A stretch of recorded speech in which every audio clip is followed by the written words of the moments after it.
pues empieza. Lo que nos queda clarísimo, pues es que las campañas ya están a todo lo que dan, los golpeteos también están a todo lo que dan. Ya decidimos el día de hoy ya no seguir abordando el tema del postdebate, porque pues, lo hemos abordado quién sabe cuántas veces, y luego en quién sabe cuántas mesas, y decíamos, pues hay que irle variando a eso también, y afortunadamente, pues Fernando, que no aparecía, y decíamos, ¿dónde está? Que ni los mensajes le llegan, pues es que venía aterrizando ahí en Caracas, y ya se encuentra con nosotras y con nosotros. Ingrid, Fernando, muy buenos días. Hola, hola, buenos días a todas, a todos, a todos. Bueno, sí, como bien dices, Ernesto, un abrazo grande desde este lugar en el que estoy ahora. Es una sala de reuniones de la Universidad Internacional de las Comunicaciones en Caracas, en Venezuela. Eh, y aquí hay una composición de figuras, de próceres y de emblemas, entre banderas y entre fotografías y libros, que le dan un clima muy interesante a este lugar y que, entre otras cosas, pone en evidencia el vigor de Venezuela en tantos campos, ¿no? Como especialmente el campo académico. Así que desde aquí, desde este lugar, para mí tan querido y tan emblemático, les mando un abrazo a todas y todas.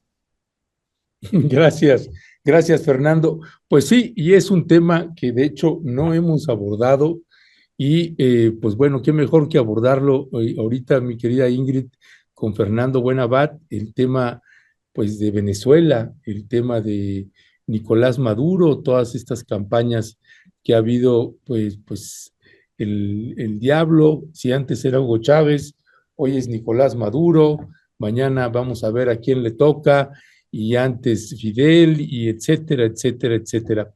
El punto es que pues hay un proceso electoral también pues cuestionado porque es otra vez otra reelección y hay un discurso breve de unos cuantos segundos que tenemos de Nicolás Maduro, tenemos ahí el video, vamos a escuchar lo que dijo una vez que ya anuncia a Nicolás que queda elegido nuevamente para ser el candidato y reelegirse. Por tercera ocasión sería esta reelección. Recuerde usted que Nicolás Maduro está como presidente desde el año 2013, así que pues estaría ya cruzando pues más de 10 años y lo que sigue. Vamos a escucharlo.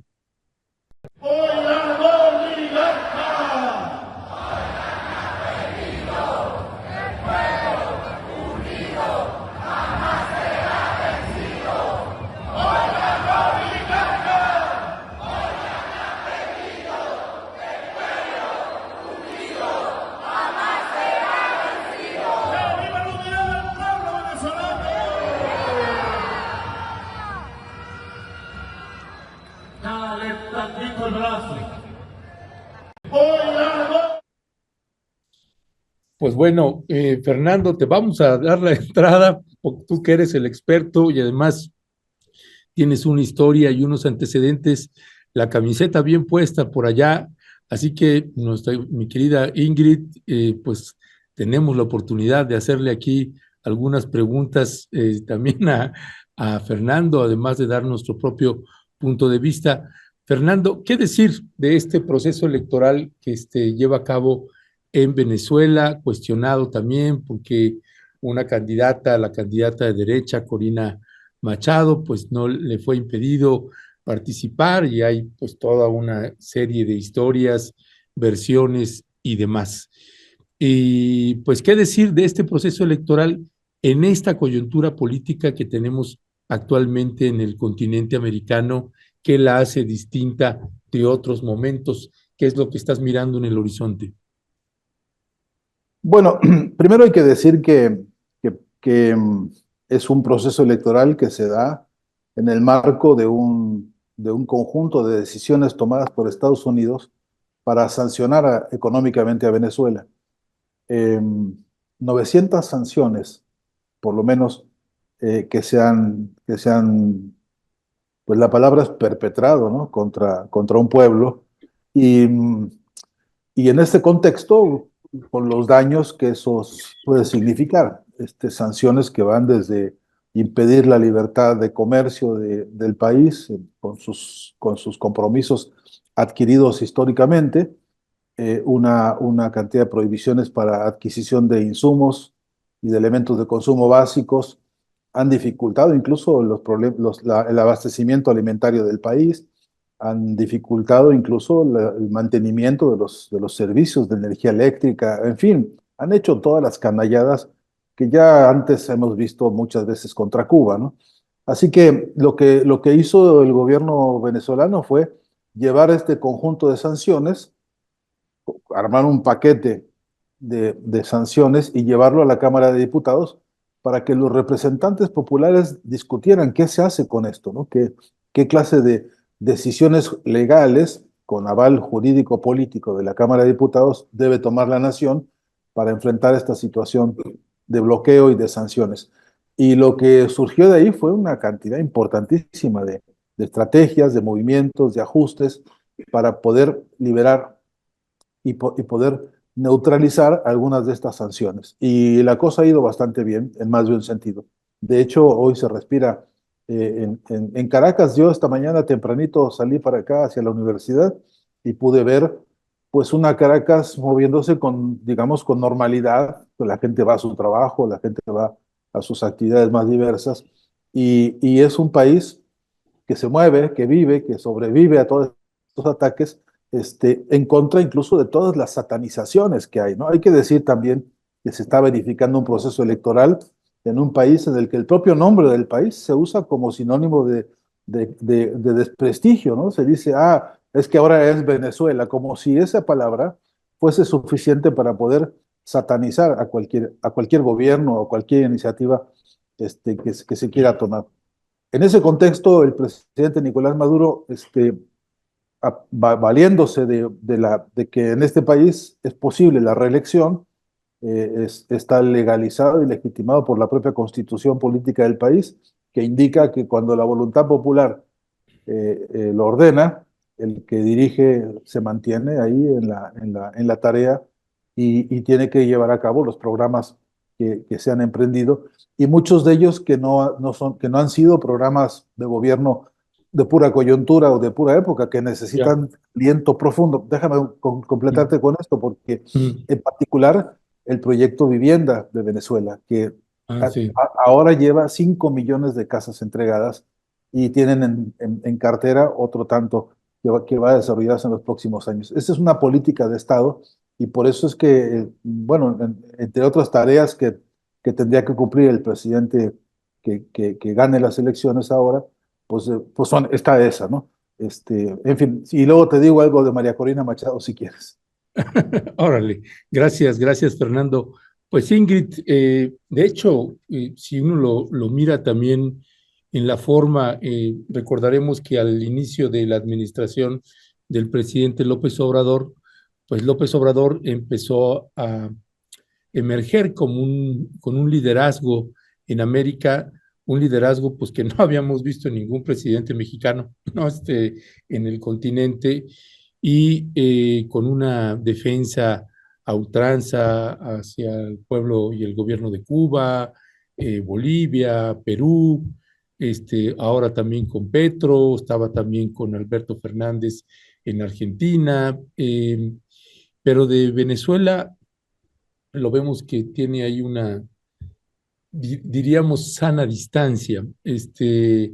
Y hay también, pues nosotros que nos ubicamos en la izquierda, pues es un país que pues algunos como Fernando se han metido de lleno y otros como nosotros, bueno, no sé si estás igual que yo en ese sentido, que nos entendemos y conocemos de qué va la historia de Venezuela y esta campaña, la que señalaba también Fernando Buenavat, de denostar a Venezuela. Primero era la satanización a Hugo Chávez y ahora es a Nicolás Maduro.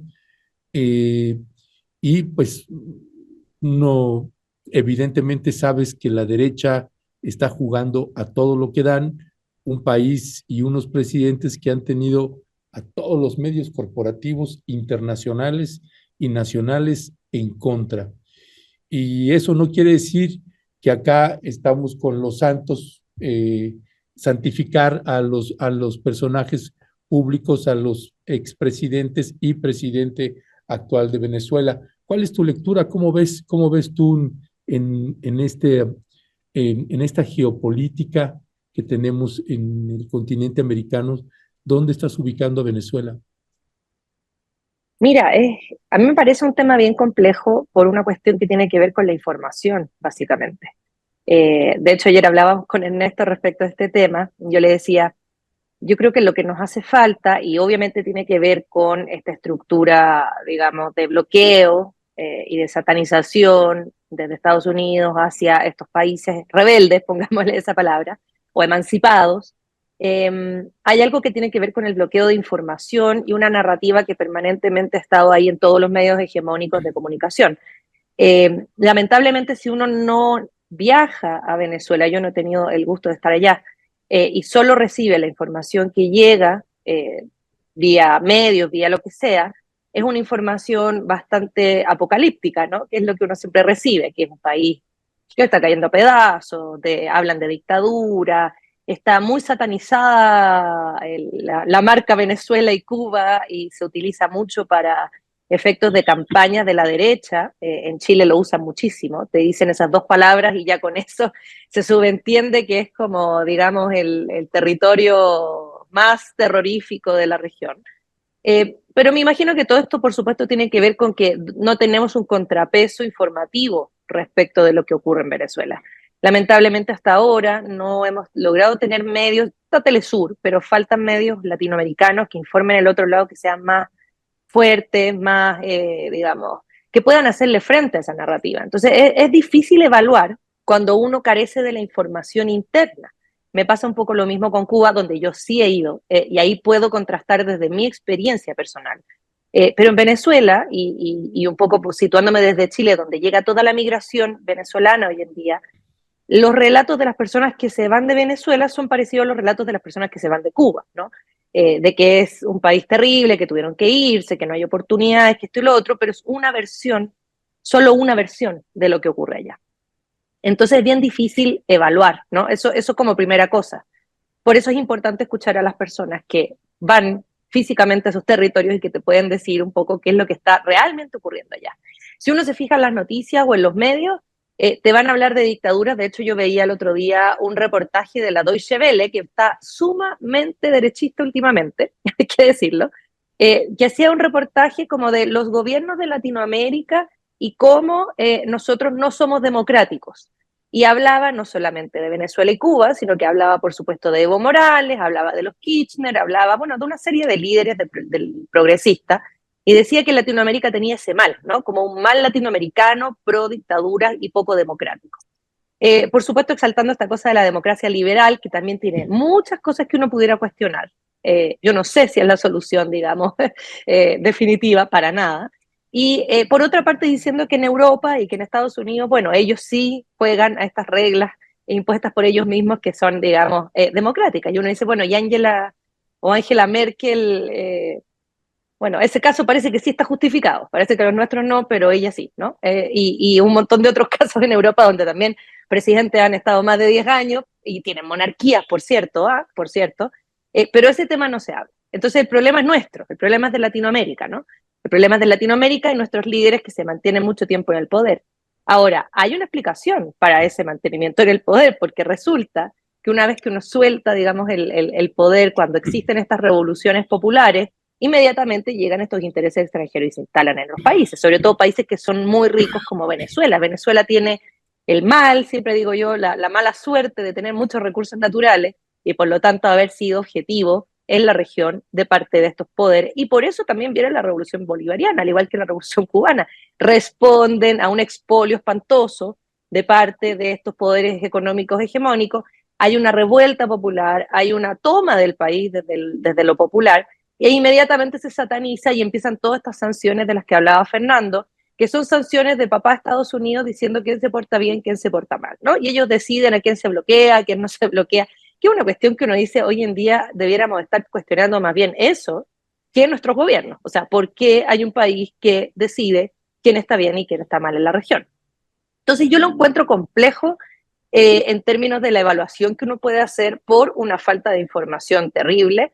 Venezuela efectivamente está satanizado a todo nivel y no solamente en los medios de la derecha, a veces, muchas veces, como en los lados más progresistas neoliberales, ¿no? Estas cosas como más ambiguas también satanizan por el hecho de que no existen elecciones democráticas, de que no hay líderes que vayan cambiando.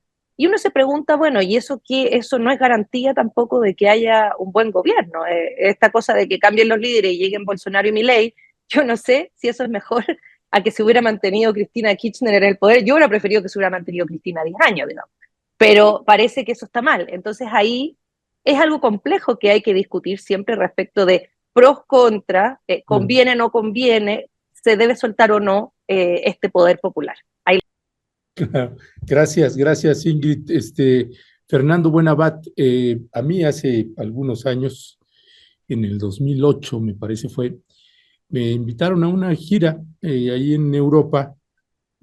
Habíamos documentado la ocupación militar en el territorio indígena de Chiapas. Entonces estábamos haciendo una exposición en Suiza, era el Día del Trabajo, entonces había mucha gente, era increíble porque era un auditorio bastante lleno, y en algún momento una señora venezolana se levantó a la hora de preguntas y respuestas y me dice, ¿por qué los zapatistas no apoyan al comandante Hugo Chávez? Y yo le decía, mire, ¿por qué los zapatistas no apoyan al comandante Hugo Chávez? Pues habrá que preguntarle a ellos. No, yo no puedo hablar por ellos. Yo nada más le doy brevemente un punto de vista.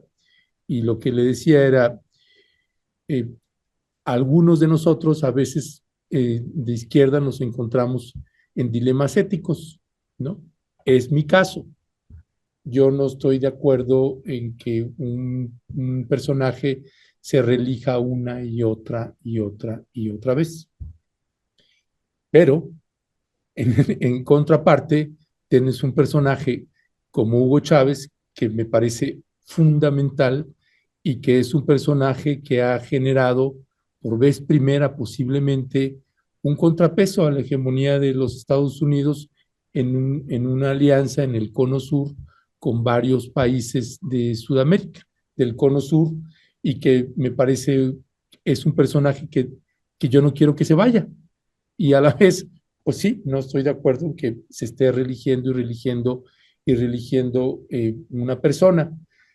Finalmente, pues las realidades son las que toman pues cada país en la medida que tiene la posibilidad de realmente elegir a su candidato.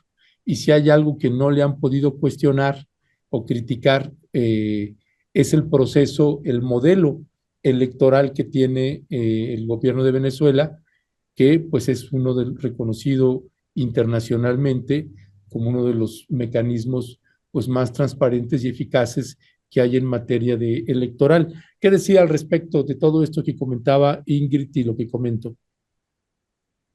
Pues que siempre nos hace falta, Ernesto, Ingrid, en estos análisis, la voluntad de los pueblos, que me parece que es lo que determina, eh, lo que determina finalmente la voluntad democrática de un proyecto, de un, de un plan de gobierno, ¿no? A mi entender, la experiencia mexicana, por ejemplo, hoy por hoy, si hubieses hecho una encuesta hace unos meses, a propósito de si la gente hubiera querido que el presidente López Obrador repitiera su mandato, pues hubiéramos tenido que revisar lo que dice el sufragio efectivo no reelección respecto a cómo la voluntad democrática de los pueblos hoy marca otra cosa, ¿no? A pesar de que está claro para mí que hay grandes, importantes preferencias por Claudia Sheinbaum, es verdad que esta discusión sobre el sufragio efectivo no reelección es una discusión que merece la pena abordarse de cara a lo que vemos en otros países, ¿no? Ahora mismo en Argentina, para defender a Milei, un argumento que inmediatamente se esgrime es la gente lo eligió, respeten el voto, respeten el voto a ultranza, y fueron elecciones limpias y, en fin, vuelvo sobre el argumento de la masa electoral que toma decisiones. Ese es el asunto en Venezuela, hoy por hoy. No es un capricho de una tarde de verano inspirados en el atardecer. Es una historia compleja y profunda, tiene raíces importantísimas en este país, que ha tenido el contacto con 21 imperios que han pasado por todo el Caribe, ¿no? Todos los imperios se han pasado, perdón, por 21 países, por las consecuencias del imperio norteamericano sobre toda la región, y en particular la avaricia y la criminalidad que se ha cometido contra Venezuela históricamente por parte del imperio yanqui, emborrachado con las riquezas y los valores importantes del pueblo venezolano, que además de tener riquezas naturales extraordinarias, tiene un pueblo muy chambeador, un pueblo muy comprometido, gente muy alegre, gente muy entusiasta, etcétera. Entonces, en verdad que hay que conocer un poco más a fondo a este pueblo y cómo llegó a esta circunstancia histórica en que toma estas decisiones electorales, como bien dijiste, Ernesto, con uno de los sistemas más transparentes que hay a nivel internacional, ¿no? En términos electorales. Después está la cuestión de ver si a mí me gusta más o me gusta menos Nicolás Maduro. Pues ese es un problema de gustos personales. El presidente Maduro habla con su pueblo y su pueblo dialoga con él, y estas son las conclusiones, ¿no?, que tenemos ahora. Y luego una reflexión que a mí siempre me hace mucha falta compartirla, que es algo muy bueno ha de estar haciendo este proyecto para que el imperio los odie tanto, ¿no? Porque por cierto que hay un montón de decisiones que molestan muchísimo al imperio norteamericano, y que por eso el odio. Aquí ha habido intentos de magnicidio como no te puedes imaginar. Aquí ha habido todo lo que te imagines para desestabilizar a Venezuela, todo se ha hecho. Aquí ha habido, bueno, aquí ha habido golpes de Estado que fueron repudiados por los propios venezolanos. Aquí secuestraron al presidente Chávez, se lo llevaron a un lugar en el que lo iban a fusilar, y sin embargo 6 millones de personas inmediatamente rodearon el palacio presidencial, y obligaron a esa oligarquía a salir huyendo como ratas, literalmente. Hay imágenes que lo prueban, ¿no? Para rescatar su proyecto y rescatar a su presidente. De modo que otra audacia interesante, Ernesto, que me parece digna de rescatar.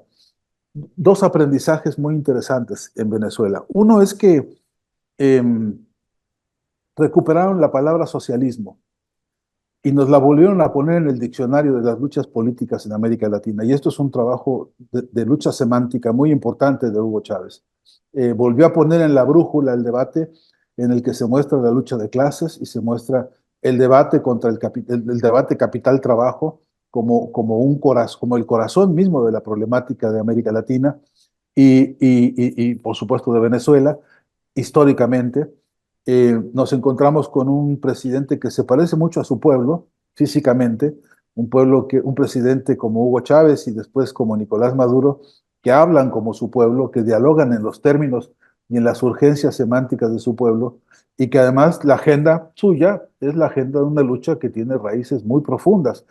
Y concluyo esto diciéndote qué tan vigente es ese discurso del socialismo, y qué tan vigente es esta revolución socialista bolivariana, además, ¿no? Es un socialismo de corte propio, por cierto, ¿no? ¿Qué tan vigente está? Pues imagínate que hace unos cuantos días, horas quizá, en asambleas de calle, asambleas en cada una de las calles del país, se organizaron acuerdos para que en cada una de estas asambleas el candidato a la presidencia sea Nicolás Maduro. Estamos hablando de más de 400,000 calles más o menos que se reunieron su decisión con un acta que firmaron los vecinos de cada una de estas calles diciendo: nosotros avalamos como candidato gente que no pertenece al PSUV toda, ¿no? Gente que no es toda, digamos, de la línea del chavismo, gente que es un universo y un espectro muy amplio el que acompaña a Nicolás Maduro en esta elección. ¿Por qué? Porque de cara frente a él, en la oposición tienes hasta ahora, ¿no? Andan diciendo que le van a cambiar el candidato a la derecha, pero hasta ahora la señora María Corina Machado se ha atrevido a decir públicamente, hay testimonios de sobra como para que yo no tenga que hacer aquí puntualizaciones, pero se ha atrevido a pedirle al imperio norteamericano que mande barcos y mande aviones y mande bombardeos y mande lo que sea para acabar con Maduro y acabar con el chavismo. Es una candidata política que recurre a la rogativa ante el imperio, arrodillada, pues, como quien va, ¿no?, a rezarle a los dioses para que vengan y de una vez y por todas arrasen con el chavismo y le dejen el campo libre a ella, que ningún mérito tiene histórico por ningún lado, no sé si habrá organizado alguna piñata en su vida, pero algún mérito organizativo tendría, y según ella es suficiente eso para arrogarse la, la, la, pues el exigirle al imperio su solidaridad. Detrás de esta señora Corina Machado, una cantidad de otros viejos líderes de la derecha, Mario Vargas Llosa, por ejemplo, y el muy conocido adalid de la Guerra Sucia, Castañeda, por ejemplo, ¿no?, que por acá se pasea en Caracas. Yo lo he visto, no me lo cuenta nadie, justamente arengando guerra sucia también en Venezuela contra el proyecto de la revolución bolivariana y socialista. Entonces, dos cosas que sí que quiero coincidir con Ingrid es que hay una desinformación brutal, pero además de la desinformación hay una malversación informativa muy brutal también que han logrado simbólicamente que la palabra Venezuela equivalga a satanización, que equivalga a lo peor que uno puede imaginar. Y yo creo que todos deberíamos asumir con un mínimo de humildad y de respeto por los pueblos hermanos, ser copartícipes de la lucha por negarnos a que se use el concepto de la palabra Venezuela como sinónimo de maldad y de fracaso y de odio. Eso no es justo, eso no lo queremos para nosotros, nadie, eso no lo queremos para ningún pueblo hermano, así que sí hay que denunciarlo, porque si no lo decimos, parece como que estamos todos, se naturaliza una ofensiva comunicacional y semiótica a la que yo no estoy dispuesto a aceptar, sobre todo porque, como bien dijiste, Ernesto, y concluyo con esto, yo sí he venido a poner los pies aquí, yo sí he venido a poner el hombro al proceso revolucionario bolivariano de Venezuela. Para mí estos son mis hermanos, como son mis hermanos los compañeros salvadoreños, y son mis hermanos los hermanos venezolanos y argentinos en pie de lucha, y los compañeros zapatistas también, porque yo conozco compañeros zapatistas que son absolutamente simpatizantes del chavismo, porque entendieron la alianza político-militar. Después hablamos de esto, porque es un asunto clave para comprender cómo ha resistido el chavismo. La alianza político-militar es fundamental para comprender una de las realidades sociopolíticas de América Latina, y casi nadie quiere poner atención. La pequeña burguesía intelectual como yo, en alguna época decíamos, ¿cómo un militar va a estar ahí en el gobierno? Después venimos aquí y aprendimos lo que significa cuando un pueblo es soldado, cuando un soldado es pueblo, y qué ecuación tan distinta es la ecuación del pueblo soldado luchando por un proyecto revolucionario, a diferencia de los soldados luchando por rendir a los países al interés de los imperios. Gracias, mi querido Fernando. Pues ya está aquí Violeta. Violeta, buenos días. Muy buenos días, ¿cómo están? Buenos días, Ingrid, buenos días, Fernando, y buenos días otra vez a la querida audiencia, Ernesto. Gracias. Venía volando en mi escoba, así es que fue rápido. Gracias, Violeta. Pues si le hago la pregunta a Ingrid, Violeta, ¿o quieres ya entrar ahí al quite? Como ustedes digan, como ustedes... No, adelante, si quieres. Sí, pues bueno, ya vi de qué tema están hablando de Venezuela, porque dije al principio, ¿cuál es el tema? Y luego inmediatamente supe de Venezuela. Y hay varios elementos que yo quisiera preguntarle a Ingrid y que también Fernando pudiera hacer una reflexión en términos de esta disputa que hay. Siempre que pensamos en Venezuela, pensamos en la disputa por el petróleo. y por los intereses que tiene Estados Unidos, ¿no? Por esta riqueza. Sabemos que de acuerdo a los datos que tienen las reservas, las mayores reservas de petróleo en el mundo, ¿no? Incluso más que Arabia Saudita, pero no solamente está el petróleo, sino también está este arco minero donde hay grandes riquezas de oro, pero también está el cobalto y otras riquezas que me parece pues que Estados Unidos siempre las tiene en la mira. Para mí, siempre que ha habido ahora un proceso electoral, pues esto es parte de lo que se está disputando, la gran riqueza petrolera y el oro. Y lo vimos también hace poco, Ingrid, en esto del Esequibo, ¿no? En este conflicto que hubo apenas hace un poco tiempo, hace unos meses, y por esta disputa también con la Guyana y otras riquezas que hay en América Latina que los imperios siguen, o los que fueron imperios siguen debatiendo, pero los que son actualmente. Entonces, esta es parte. Y lo otro es el tratamiento que le ha dado, por ejemplo, yo estoy haciendo o estamos haciendo un seguimiento también ahora que se avecinan las elecciones en Venezuela de CNN. ¿Y cómo le ha dado pues espacio a Corina Machado permanentemente? Entonces, bueno, una reflexión que Ingrid las hace muy, muy bien desde esta visión del imperio, ¿no? Y los intereses que hay sobre América Latina y cómo está jugando pues con esta visión imperial, insisto, CNN, que fue clave para lo que hemos vivido en América Latina, para no solo para los golpes de Estado, sino también para el impeachment que se vivió, que digo, pues es un golpe en Brasil, Ingrid. Sí, bueno, es que ahí está el origen de todo el tema. O sea, bien lo decía Fernando, y lo repetimos acá en Rompeviento, y Violeta es muy constante, siempre mostrarnos de que dónde está el gran tema y por qué sufrimos en Latinoamérica de males como el imperialismo norteamericano, que es lo peor que nos puede pasar, son los recursos naturales. Ahí es donde se debate, porque si Venezuela fuese un país pobre, créanme, que no habría tantos intereses ni comunicacionales ni económicos en intentar arrebatarle ese país a su gente. O sea, no habría ese interés.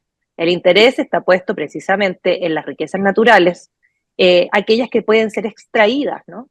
Por estos grupos económicos, principalmente lo que Violeta aquí siempre nos dice, ¿no? El tema minero, el tema energético, y en México también es un tema que permanentemente estamos encima, porque precisamente ahí es donde le pone el colmillo estos grandes capitales que circulan por el mundo y que además son transnacionales, ¿no? Pero que van viendo territorios donde ellos pueden ir y extraer, porque además para que el modelo capitalista funcione, que hoy en día funciona en base a estos energéticos y a esta extracción de recursos naturales no renovables, precisamente implica esta expropiación, es decir, un robo. Aquí no se habla, yo creo, lo suficientemente claro de cómo finalmente el capitalismo está sostenido en algo que es literalmente un robo, porque llegan, extraen, no pagan y se van, ¿no? Y extraen recursos naturales de distintos países, estas mineras y desde los canadienses, ¿verdad? También los chinos muchas veces, Estados Unidos, que sacan nuestros recursos naturales y se van. Pero para que eso funcione, y otro requisito para que el capitalismo se mantenga vivo, el gran capital, no solamente son los recursos naturales, sino que necesitan tener gobiernos afines a esos intereses económicos, que les permitan hacer y deshacer. ¿Y dónde está el tema con estos pueblos que se han autodeterminado y que han decidido tener gobiernos populares, ya sea que cumplan con el mandato occidental de la democracia o no? Dígase, no solamente Venezuela y Cuba, sino que también hay que pensar en Bolivia, que yo creo que Bolivia es un caso súper concreto de autogestión, ¿verdad?, a través del gobierno y el movimiento del presidente Evo Morales, y cómo también han habido golpe tras golpe tras golpe. Y tiene que ver con que estos capitales necesitan gobiernos que puedan entregar estos recursos naturales sin cobrar, dándoles la pasada, digamos, de que ellos puedan llegar y entrar. Y en ese sentido, Violeta, yo creo que es súper importante decir que efectivamente aquí lo que está ocurriendo en Venezuela es que la oposición, en conjunto con todos estos poderes, y por eso también CNN y otros medios están dándole muchísima importancia a esta candidata de la oposición en Venezuela, es precisamente porque es una candidata afín a esos poderes, ¿no? O sea, están esperando para que se pueda entregar el país a estos poderes económicos. Un poco lo que está pasando en Argentina. Yo creo que Argentina es un caso muy concreto de lo que ocurre cuando precisamente toda una maquinaria se mueve para sacar al gobierno popular y poner a alguien que finalmente es afín al poder, es totalmente servil a estos intereses, no tiene un discurso propio, sino que es una marioneta nada más, pero cómo a partir de esa marioneta pueden empezar a generar estos cambios para poder privatizar, quedarse con las empresas, porque todo es negocio. Acá no hay política, acá hay negocio. Y los negocios no tienen como esta cosa ideológica, sino que más bien van buscando por dónde se pueden meter, ¿no? Y en ese sentido yo por eso digo que es complejo lo de Venezuela cuando hay estos gobiernos que se perpetúan mucho tiempo en el poder, complejo en el sentido de que es difícil evaluar porque obviamente todos los medios están y toda la información está en contra de digamos, este recurso popular de no querer entregar el país a estos intereses extranjeros. Y por lo tanto la imagen que se tiene de afuera es una imagen negativa en base a estos ideales que además son impuestos por Occidente, porque ¿quién dijo, y esto es otra pregunta que uno tiene que hacerse, quién dijo que este sistema de la democracia representativa, etcétera, es un buen sistema y es el sistema que los pueblos necesitan? Eso es una cuestión totalmente decidida por Occidente, porque además en Asia tampoco funciona así, es una cuestión totalmente occidental de aquí, de estos países que, digamos, dominan la región y que nos imponen su forma de funcionamiento cuando en realidad nosotros no somos territorios que tengamos las mismas condiciones que ellos, nosotros somos el territorio de expolio, entonces muchas veces esto les sirve mucho a ellos para poder expoliarnos a nosotros, pero no nos sirve a nosotros para defender nuestro territorio, entonces también hay que empezar a pensar en nuevas formas de organización y no evaluar con estas medidas que son medidas impuestas por ellos, ¿no?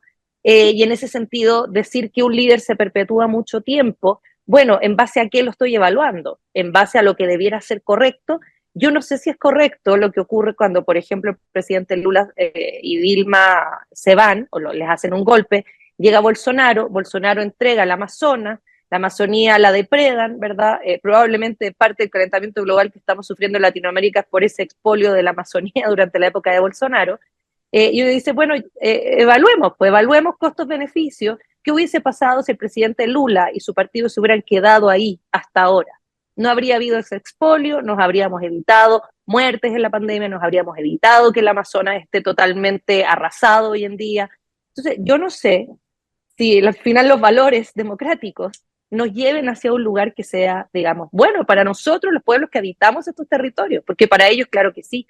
Entonces yo creo, Violeta, que efectivamente ahí es donde está el tema, y por eso es que aquí en Rompevientos siempre el tema minero, energético, es un tema muy relevante, porque a partir de eso es cómo empieza todo lo demás a fluir, ¿no? Acá en México también tenemos la candidata final poder, Xóchitl, y es cosa escucharla, cuál es su propuesta, digamos, energética de entregar al gran capital, y uno dice, ahí está representado cuáles son estos intereses internacionales y cómo nosotros tenemos que aferrarnos a defender lo que tenemos, ¿no? Así que bueno, lo dejo ahí para... Gracias, Ingrid. Fernando, pues lo empato también con el proceso electoral en los Estados Unidos, con los procesos electorales en México, Venezuela, etcétera, etcétera, y cómo está este reacomodo, esta crisis también que puede estarse viendo al interior de Bolivia, por ejemplo, entre Lucho Arce y Evo Morales, y tienes el escenario de Donald Trump, que ahí viene otra vez, ahí viene cascarrabias, y si viene, bueno, esa es la impresión que tenemos varios por el tipo de declaraciones que unas se pueden considerar como frases electoreras, otras no son electoreras, va a entrar durísimo, y por el otro, y en otro lado, pues tienes a Rusia, que dice sí, que regrese Trump, y en fin, hay una serie de contextos políticos que en cierta medida parecieran surrealistas, pero la llegada de Trump también acá pues va a sacudir durísimo, durísimo, particularmente, por ejemplo, uno de los temas pues será el tema migratorio, entre otros más. ¿Cuál es tu mirada también de la posible llegada de Donald Trump a la presidencia de los Estados Unidos? Pues mira, yo esas cosas las pienso siempre como en estéreo, ¿no?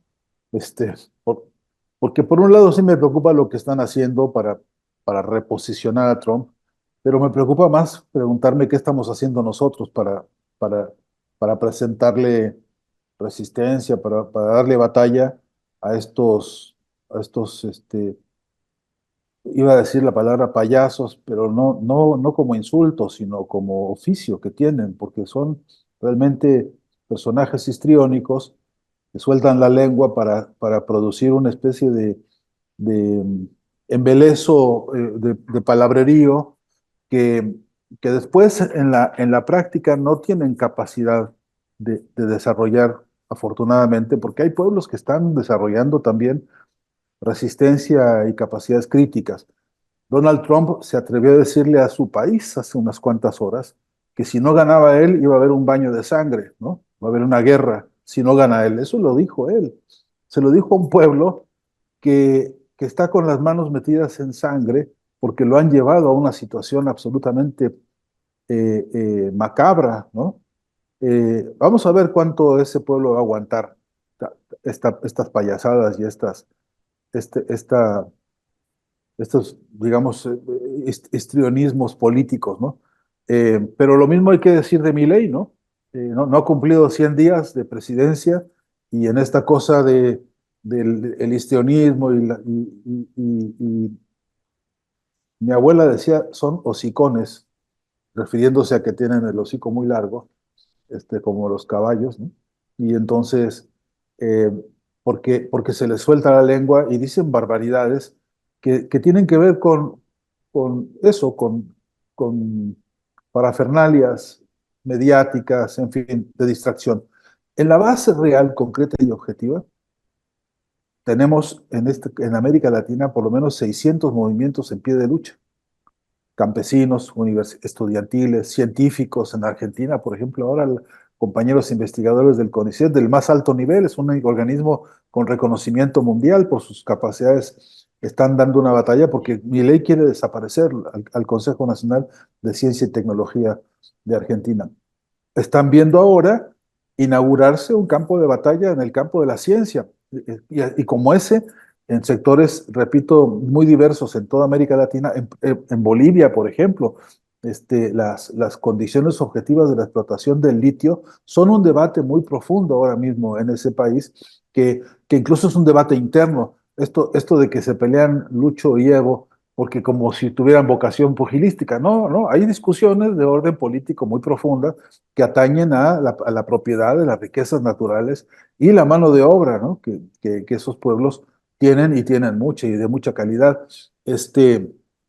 En Perú hay un movimiento estudiantil muy importante, no nos hemos acordado, pero hay estudiantes de filosofía que han emprendido una batalla importantísima por recomponer el destino de las universidades, el servicio y el proyecto académico peruano. En fin, si nosotros hiciésemos una sumatoria, si realmente nos pudiéramos abrazar a la agenda de la lucha de nuestros pueblos, veríamos que ahí está lo más importante, más allá de lo que diga Trump. Si gana o no gana Trump, pues no es que no me importe, es que me importa mucho en la medida en que yo sé que presenta, que alinea de una forma particular a los enemigos de los pueblos, pero alinea a unos enemigos que son la industria militar norteamericana, con la industria de la publicidad en Estados Unidos y con la industria bancaria, que no son niños de pecho, son los que financian realmente estos golpes de Estado contra nuestros países. Entonces, yo creo que nos haría mucho bien siempre en la ecuación del análisis sobre qué están haciendo los imperios para organizarse, la indispensable tarea de revisar por abajo qué es lo que están organizando los pueblos como resistencia y como lucha, porque, porque un paréntesis para concluir esta reflexión, que me parece muy importante. Hablábamos del ejemplo de Venezuela y de que más de un compañero o compañera en América Latina no le gusta mucho el concepto de democracia que aquí se, se, se practica legal e institucionalmente. Pero también quiero decir una cosa que es una especie invitación a la autocrítica de las izquierdas, a la que yo me considero parte. Y es que esta cosa de que si no es perfecto, como me dice mi manual, ¿no? Como si yo tuviera el izquierdómetro, ¿no? en mi poder. Si este candidato no es como a mí me gustaría, o si el modelo no es como a mí me lo pintaron, o si no es como yo creo que en una especie de idilio de democracia las cosas deberían ocurrir, entonces no es trascendente, no es importante y no es respetable. Y yo creo que es un error grave no entender dos cosas, o no apreciarlas, o no comprometerse con dos condiciones importantes, por lo menos de la América Latina. Uno, somos un territorio vastísimo que lo que primeramente tiene son diversidades. Diversidades y diversidades por todas partes. La capa tectónica de nuestras diversidades es que tenemos por lo menos 600 pueblos originarios en América Latina que están vivos, que están reclamando, que están en pie de lucha la inmensa mayoría, y que contra esos pueblos hoy se ejerce una violencia muy fuerte que ahora se llama iglesias. Podríamos llamarle sectas si ustedes quieren, pero hay todas las iglesias del mundo operando territorialmente en todo el continente. Y eso es un escenario que no podemos nosotros ignorar, porque hay lugares en esta patria grande en donde no puedes ingresar a hacer trabajo político de base si no tienes el permiso de alguna iglesia. Y eso lo sabemos en Chiapas, tanto como lo sabemos en la Patagonia, y lo sabemos en Brasil, tanto como lo sabemos en Bolivia. De modo que la pregunta que yo me hago es, ¿nos importa lo que diga Donald Trump o le ponemos ojo al Departamento de Estado norteamericano, que es un brazo armado de estas industrias militares, que son las que financian fundamentalmente a todas las iglesias y no las iglesias que operan en América Latina? Y es una invitación a reflexionar en el campo de lo que el discurso dice para obnubilarnos y ponernos a discutir horas si Trump es más o menos feo o si la peluca de Trump es más bonita que la de Milley, o en todo caso discutimos con qué instrumental están penetrando a las bases donde se está librando una batalla económico-política y simbólica muy fuerte. Muchísimas gracias, Fernando. Ingrid, pues esto que ya comentaba ahorita Fernando, este baño de sangre, que él ha aclarado a qué se refería, pero ya lo había dicho, ¿no? O sea, si no llega él, habrá un baño de sangre, pues eso nos preocupa porque pues tiene múltiples interpretaciones, sobre todo por lo que hemos estado viviendo en términos migratorios. Pero hay otro tema también que resalta este fin de semana, lo que él ha indicado en particular sobre los migrantes mexicanos. Es largo lo que él dice, pero prácticamente dice, creo que en algunos casos no son personas, son animales, pero no puedo decir esto porque la izquierda radical afirma que es terrible decir algo así, ¿no? Entonces, además de decir que habrá un baño de sangre, pues sigue con esto y seguirá, ¿no? Porque además aquí hay un posicionamiento también racista, de clase y otras situaciones que se tejen ahí de cómo nos han visto históricamente. Y bueno, esto de decir que somos animales, pues me parece terrible. ¿Cuáles son las implicaciones que que tendremos hacia América Latina si él llega nuevamente, querida Ingrid? Yo estoy bastante de acuerdo con lo que dice Fernando en términos de que acá hay que preocuparse más bien de cómo nosotros vamos a manejar, resistir o luchar contra Estados Unidos y sus procesos internos. Ahora, obviamente hemos venido observando de que Estados Unidos trae crisis interna hace bastante ya tiempo, por obviamente parte de su modelo económico capitalista in extremis, que tiene a su pueblo básicamente en situación bastante precarizada, la mayoría.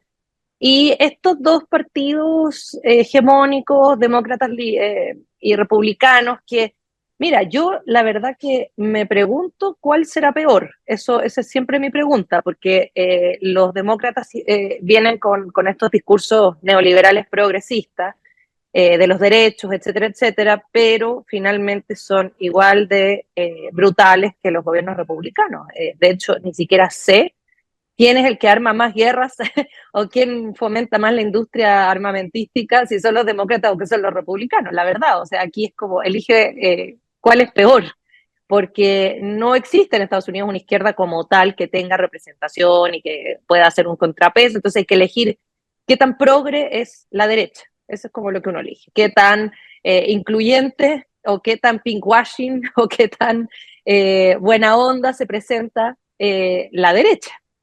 Porque de hecho Obama, que era como el gran representante, ¿no? Del cambio, lo que sea, Obama fue un tipo tremendo en términos de invasiones y de armar guerras y de expoliar territorios, etcétera, etcétera. Entonces, la verdad es que, claro, Trump es más brutal en su representación performática, como dice Fernando, no es un tipo que se presenta muy similar a Milley, son como parecen marcas, ¿no? O sea, como con estos peluquines y con esta piel naranja y con un tono de voz que es casi caricaturesco y que tiene una cuestión como publicitaria detrás para captar la atención de la gente. Y viene con estos discursos muy similar también al de Milei, ¿no? Como de tratar un nacionalismo bastante importante, en el sentido vamos a cerrar fronteras. Aquí quien está sufriendo son los estadounidenses en este caso, eso es lo que él propone, ¿no? Y por culpa de quién, bueno, de los que vienen de afuera. Y el discurso de la seguridad, el discurso de la crisis económica, que ya lo hemos visto incansablemente porque es el mismo formato, es la misma ideología que en tantos otros lugares. Y por lo tanto, fíjate que yo no me asusto más de Trump de lo que me asusto de Biden. Esa es la verdad. Yo creo que Biden ha sido un presidente bastante nefasto para efectos de lo que estamos observando en el mundo. Es quien ha mantenido y sostenido el genocidio contra Palestina hasta el día de hoy. Entonces yo no sé qué es peor. Y un poco a partir de ese muy mal gobierno de Biden es que también lo más probable, creo yo, es que va a ser Trump el siguiente simplemente por una cuestión de rechazo del proyecto demócrata que prometió cuestiones que no cumplió. Y efectivamente Estados Unidos trae una crisis interna que excede de estos cambios presidenciales porque hay un problema de base que tiene que ver con el modelo que ellos tienen, un modelo que no tiene protección social de ninguna índole, un modelo totalmente neoliberalizante, donde las personas básicamente si no encajan en estos roles, bueno, se mueren nomás, y por eso también el tema de la adicción y todo el fentanilo que nos culpan a nosotros, pero en realidad Estados Unidos es el lugar caldo de cultivo de ese tipo de adicciones. Recordemos que ellos venían con la crisis de los opioides de antes que existiera el fentanilo, porque es un pueblo que viene sufriendo como una desintegración social muy, muy fuerte. Y lo que estamos viendo ahora simplemente es un reflejo. Imagínense Biden-Trump de nuevo, y nos dicen a nosotros que no somos democráticos, y ellos son los mismos tipos que se reeligen, digamos que van en las mismas elecciones, porque son las mismas personas. Y básicamente ellos también están provocando este declive. Yo siento que hay como una especie de declive de la hegemonía norteamericana que los tiene como muy tensos en este minuto porque hay contrapesos, a diferencia de otros momentos de la historia. China y Rusia sí le están haciendo un contrapeso muy fuerte a Estados Unidos. Y por otra parte también hay una organización internacional de países que ya no están dispuestos a aceptar la hegemonía estadounidense como Irán, Venezuela, ¿verdad? El mismo China, Rusia, esta cosa de los BRICS y la organización de que ya no vamos a depender del dólar más, ¿verdad? Brasil también que trae como una idea de también, a ver, mantengamos nuestra distancia de Estados Unidos. Y todo esto genera este declive que lo vemos materializado en estas elecciones que se vienen, elecciones donde el establishment ya está en un estado de podredumbre que es observable desde afuera y traen de nuevo estos discursos que yo diría que lo que nos va a afectar mayoritariamente a nosotros es el tema de la migración. Ahora, tampoco Biden ha sido el presidente pro migración que ha abierto las fronteras y que ha dicho, por favor, vengan porque hay trabajo. O sea, también, ojo que los demócratas también hacen como que son buena onda, pero al final igual bloquean la migración, ¿no? Y Trump viene con una cuestión que es más honesta, más cruda, más dura, pero que finalmente también es la misma lógica estadounidense racista, clasista, que siempre han tenido con nuestros pueblos, pero que finalmente nos necesitan, porque también sin migración Estados Unidos tampoco lograría muchas de las cosas como por ejemplo salir de la pandemia, en gran parte fue precisamente por el trabajo de los migrantes que llegaron a Estados Unidos, entonces es una cuestión como bien, es como dispararse ellos mismos, ¿no? Se le fue el sonido ya al final a Ingrid. Pero bueno, gracias, muchas gracias, Ingrid. Fernando tiene que anunciarnos que ya se va, se tiene que despedir. Adelante, Fernando. Sí, mil disculpas. Este lugar en el que estoy es una sala de reuniones que se va a ocupar ahora, así que yo estoy invadiendo, de modo que tengo que despedirme. Pero bueno, un gran abrazo. La semana próxima nos encontraremos puntualmente para seguir con esta agenda temática que a mí me parece que por los comentarios que a mí me llegan, en alguna medida, por lo menos ofrecen una mirada que vale la pena proponer, porque hay que decirle por su nombre a las situaciones y a las realidades, y porque a veces, sofocados por tanta falsedad, por tanto engaño, por tanta fake news, vale la pena sentarse un rato a justamente eso, a dar la batalla contra el engaño de la posmodernidad y la plus mentira. Así que bueno, un gran abrazo, me despido y saludos a todos los oyentes y oyentas, te estará bien dicho, que nos acompañan. Un abrazo. Gracias, Gracias, doctor Fernando. gracias, Un abrazo. Fernando. Pues sí, estamos casi llegando al final y Fernando Buenabad desde Caracas, Venezuela, pues qué bueno que se pudo conectar. Sí, yo creo que hay, cerraría también ahí con alguna reflexión, algo que señalabas al principio, Ingrid, en tu primera intervención, cuando hablábamos de este tema que luego nos hace ruido, las reelecciones, ¿no? Y hasta dónde, ¿no?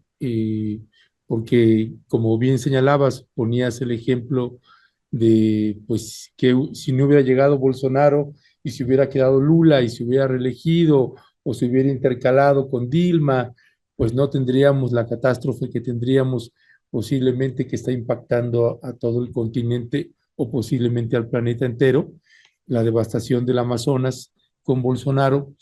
Eh, y yo creo también que los presidentes, las presidentas, pues creo que tendrían, ese es mi punto de vista, que también generar un sistema de gobierno que no permita que se dependa de una persona o de una figura para que un país y que los movimientos puedan construirse. Ya empezaron los problemas de la computadora de Violeta, esa es la señal. Va a cambiar Violeta al celular para poder seguir con el programa. Ya estoy aquí perdón, ya estoy aquí ya. Ah, perfecto, gracias, gracias, Qué Violeta. barbaridad. Pues sí, pues esta parte, Ingrid, yo creo que también los presidentes tienen un papel y es fácil también que un presidente como el que tenemos, como decía Fernando, con López Obrador, pues si López Obrador dijera, pues me quiero reelegir, uf, pues tendrías ahí a 70 millones de personas diciendo, sí, ¿no? Y el pueblo manda, etcétera. Y López Obrador dice, no, o sea, pues, tiene que entrar otra gente, tiene que haber relevos y tiene que entrar. Yo creo más en eso, ¿no? Y se entiende que las realidades luego nos ganan y dices, bueno, pues sí, pues mejor que repita, porque no queremos que venga tal otra persona. Y ese es un dilema importante. Finalmente, eso lo enlazo con la conformación, o sea, cómo nos estamos organizando, como decía Fernando Buenabat, ahorita Violeta, Ingrid, pues cómo nos estamos organizando abajo, pero no solamente eso, cómo está organizando el que está en el poder para que la gente se pueda estar organizando también de manera independiente, porque luego inciden mucho y más con los procesos electorales, esta deformación electoral que hay que destruye pueblos, comunidades, países, etcétera, etcétera. Una reflexión final, Ingrid, ¿con qué te despedirías en ese sentido? Hoy, este es un tema como que vamos a tener que seguir conversándolo eternamente, porque yo creo que todavía no existe una solución como definitiva para la problemática que significa vivir en territorios como los nuestros, porque hay algo que no, quizás no evaluamos bien, pero creemos que los sistemas pensados en lo que se llama primer mundo no son aplicables. cuando nuestra realidad es súper diferente. Y Fernando aquí lo explicó muy bien, ¿no? O sea, todos los pueblos originarios que tenemos, la conformación de Latinoamérica, la diversidad, el hecho de que somos territorio de muchos recursos naturales, pero a la vez siempre estamos en riesgo del expolio. Y por lo tanto hay que ir buscando nuestras propias, creo yo, conformaciones, ¿no? Hay que descolonizarse y empezar a pensar desde acá, no ya asumir que lo que nos plantea Europa o Estados Unidos es lo que nos funciona. Y en ese sentido yo siempre tengo ese conflicto que lo hablábamos con Ernesto y que yo creo que es nuestro conflicto eterno como gente de izquierda, de por una parte uno quisiera que hubiese una rotación de los liderazgos para que no existan los caciques, digamos, patriarcas que se instalan en el poder y no hay cómo sacarlo, y también se van deformando, miremos lo que pasó en Nicaragua, por ejemplo, ¿no? Se deforman también por el exceso de poder y por mucho tiempo que están ahí.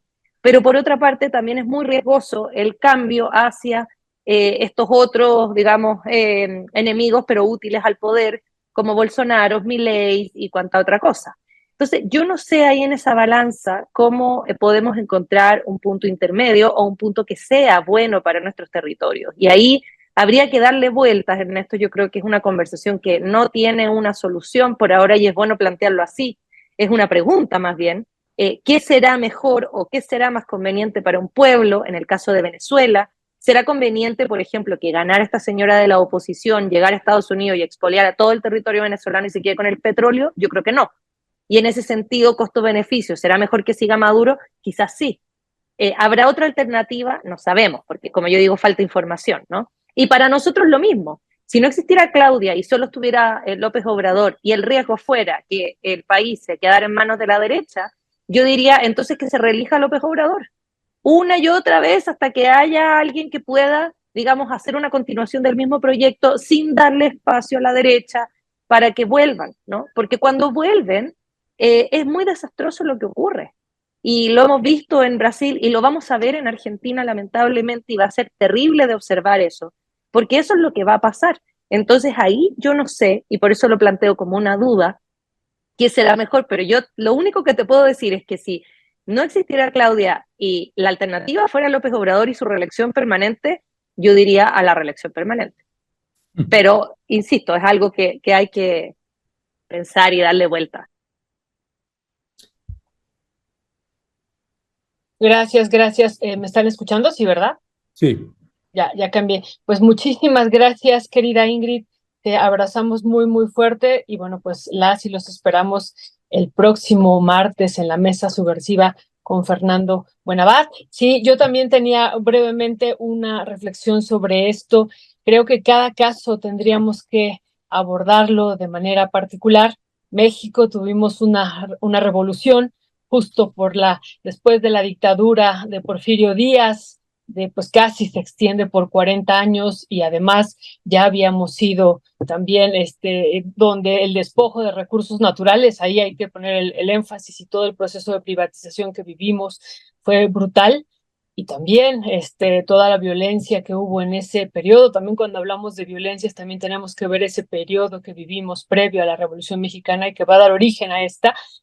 Y después de esa dictadura que vivimos casi de 40 años que nos llevó a la Revolución Mexicana, pues el sufragio efectivo, no reelección, para mí sigue siendo algo fundamental para mí. Cada quien tendrá su visión y por eso digo, tenemos que ver cada caso particular y por eso también creo que varias personas desde la izquierda pues hemos abrazado esta propuesta que ha hecho Claudia Sheinbaum, no reelección, incluso de los diputados, ¿no? Que ya vimos aquí para qué sirve el proceso de reelección, para mantener el poder, para quedarse ahí pues por varios años y además, bueno, los diputados vemos que saltan de ser diputados a ser senadores y luego a otro cargo y luego regresan y así se la pasan, pues prácticamente por eso nos dijeron que teníamos, por eso y por los presidentes que se perpetuaban de otra manera con las familias, eso pues teníamos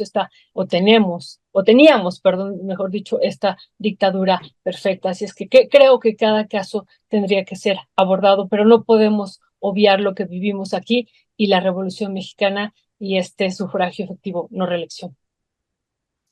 Pues ahí está dicho, y sí, pues como dice Violeta, como dice Ingrid, hay que abordar pues, cada caso en lo particular, y ese es un tema que va a dar siempre para largas reflexiones, debates, análisis, pero pues bueno, pues tenemos aquí a Ingrid, tenemos a Violeta, tenemos a Fernando, así que yo bien... Y tenemos al periodista, eso es lo No, yo principal. a comer palomitas. Exacto. Yo como Czartoryski. No, nada de Yo como palomitas, Czartoryski, yo nada voy de a comer palomitas. palomitas. Así es que tenemos al periodista también.